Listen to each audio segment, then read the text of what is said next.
Hey guys, how are you all doing today? Hope you're having a great day. My name is Matt. Welcome to Revived. Thank you so much for tuning in. I'm really glad to have you. Let's get right into it. Today our subject is unity and relationships. The reason that I bring this up is because, well, 2020 has brought us some really interesting events, to say the least, with the COVID-19 pandemic being the most pivotal. And I'll get into why that relates to unity and relationships in just a second. But first, I want to first give you guys a full disclosure. I'm not a scientist. I'm not a doctor. I don't know anything about COVID. And I'm not saying it's not real or that it's not serious or that nobody can get it or die from it. And my heart goes out to the people that died from this horrible disease. What I will say is the most interesting aspect of this whole ordeal has been that it really showed people's true colors. It really unveiled people's fight or flight responses to difficult situations. You know, I myself included. You know, as some of you guys know that really know me, I'm no picnic always. Um, but if you're like me, you've probably had friends that decided that they're going to hide out in their house and, you know, not told you to stay away from them and they can't come out and see you or really go anywhere, not even to go to the grocery store.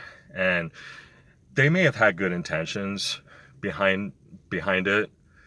They probably, you know, didn't want to catch it and give it to their grandparents, or they want to give it to you, or you give it to them. But I can understand how that might have felt to some extent like betrayal, kind of as if the trust that was already kind of shaky between you and that other person that was already had, you know, just completely diminished. Um, and I know a lot of my friends just disappeared into the crevices, nowhere to be seen.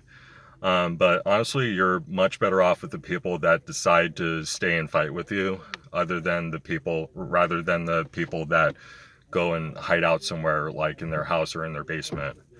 Um, but listen, I had the same story that everybody else does. My roommate had COVID back in February. It was horrifying. I had to call 911. She had a hard time standing up. She had a hard time breathing. And I mean, thankfully, you know, the ambulance came and picked her up, and was able to make it out of the emergency room within 2 or 3 hours without really any medication or anything, and made a full steady recovery after that. And I know I've never gone through that personally.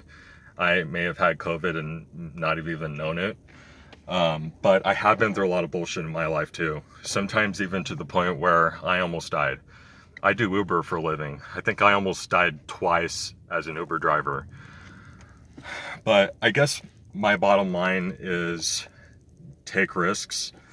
You know, don't take reckless risks that will almost get you killed, but take the necessary risks to get you moving forward and maintaining your really important relationships.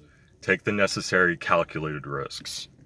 Um, but leave the bridges that were meant to be burned behind and keep the relationships that bring out your absolute best. I'll close with this.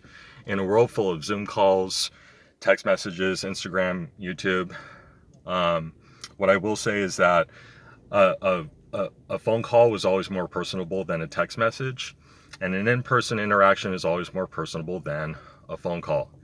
Kind of coming from an older guy like myself who is a little bit less used to technology, I'm a total hypocrite for saying this because I've been horrible at that myself. Not a great communicator. Not a great communicator. Um, and you may struggle with that too, and that's okay. Maybe it's because you're younger and a little bit more used to technology, and so you're naturally more used to it, or you just have weird hangups with people in your life. Totally understandable. But just let the people in your life know that you love them and understand that they love you, even if they don't always show it. But don't stay home for the rest of your life and order Postmates and play World of Warcraft for the rest of your life. Okay? I do deliveries too, and customers always want me to deliver their food to their door, no contact. It's kind of bizarre. It's almost as if like I'm dropping off an atomic bomb that I'm trying not to set off.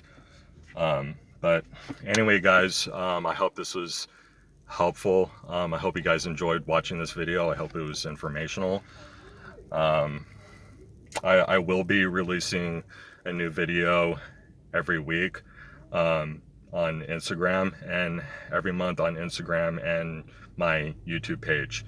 So I will leave a link in the description below, linking you to my Instagram page at It's Matty Ice. And please like this video on YouTube and on Instagram. Leave a comment in the section below if you have any suggestions or any topics that you would want me to bring up in my next video. Hit that subscribe button so that you can get monthly videos. Follow me on Instagram so that you can get weekly videos. And I will talk to you guys soon. Peace. God bless.